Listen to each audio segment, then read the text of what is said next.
And then go ahead, Sandra, then Zaja. Hey, Sandra. Hi, Greg. Hey. I'm a little behind time, but I just finished your energetics or mechanics class. Oh, great. I just thought it was wonderful. I learned Thank so you. much in that. So Yeah. thank you very much. We're going to do a different version. We're going to do energetic mechanics and was it the immune system Mhm. in September. So Oh, it will good. be like kind of a, not part two, but like the same idea, but with Mhm. the immune system. Yeah, I just love tying all those things together, which I'm Yeah. always curious about. So thank You you. and me both.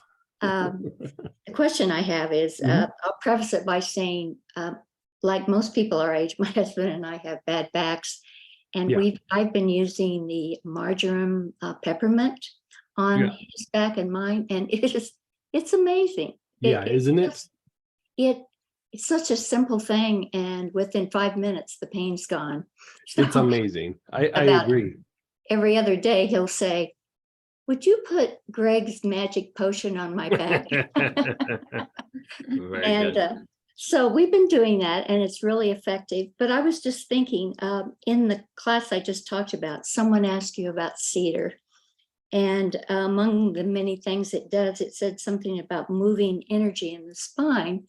And although I realize you're probably talking more about spiritual energy, maybe, I was No, wondering if it would be it actually effective. it still could be like blockages, and it also is helpful for stimulating lymphatic movement there.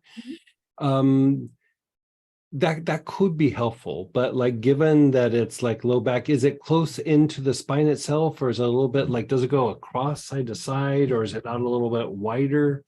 Like where's your It's in the guys's? spine. He It's in the had a spine. bad accident when he was younger, and it's given him problems, since then. So I really do think it's the nerves Yeah, coming nerve pain. back. Yeah. So the thing that I would do is I would keep doing the same thing that you're doing, but I would use like something like hyssop to deepen the breath. Mhm. And did it have, I can't remember which class it's in. Did it have the diaphragm release where you went back and forth between something like hyssop and something that's balsam? I don't think in that class, no. Okay, it must have been the weekend I before. think it might have been the vagus nerve class. I've taken part of that, but I haven't finished it. But Okay. Well, let's let me see. I have it somewhere. Let's just post it. Okay. What is it? The balsam. I know we put it in clinical corner too. I think I have it right here actually. So we're going to post something here real quick, but let us just. So this is the deeper diaphragm work. mhm.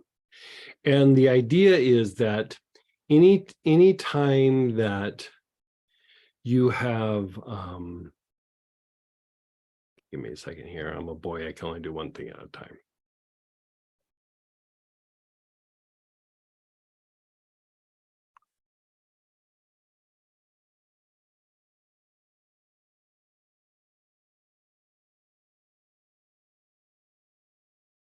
Okay, there you go. So anytime that you have like spinal issues where there's pressure on a nerve, be it that it's a disc or a lack of a disc or a misalignment, the marjoram and peppermint help with the pain. But what happens when you're in pain for any length of time like that is it starts to cause bronchial spasms, like the spasms in the upper part of the respiratory tract. They can constrict, and it is, the pain causes the body's nervous system to shift, and in that shifting, those bronchioles go into a spasm. Mhm. And so the difficulty then becomes that it throws the breathing rate off, Mhm. and then it makes the breath a little bit more shallow. It tightens up the diaphragm, and because of the more rapid breathing, these little muscles along the side of your neck tighten up. Mhm. And so anytime the diaphragm increases in tension, there is a corresponding reaction that it tightens up the little spinal muscles up and down the spine, they're called the multifidi. And there's these little muscles that just kind of crisscross and run along the spine. And so what happens is it tightens up the spine even more and puts more pressure on the spine itself. And so whenever there's like a spinal issue or nerve pain, sharp stabbing pain, radiating pain, I kind of like to try to treat the pain first, but then I always like my second phase is let's treat the respiratory tract. And a lot of times just regulating that respiratory function will decrease the pain, usually, not every time, but usually about 40 to 50%. I mean, that's how much that, it loosens up the spine, it deepens the diaphragm, it relaxes the body.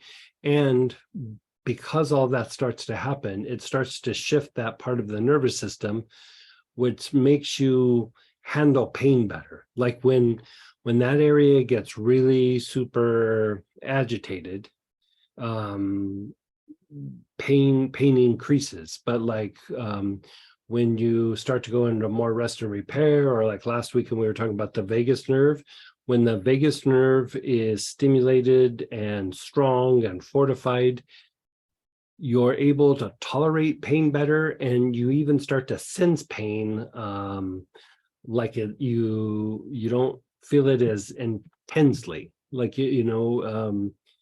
it just makes you process the pain better. And then in doing so, you're less likely to kind of try to manage it with your body. Because, whenever you're in pain, your body is trying to let's find that spot so it doesn't hurt, Yeah. And so you'll start to get weird tensions and things, because the body, one of the ways that it tries to manage pain is it tries to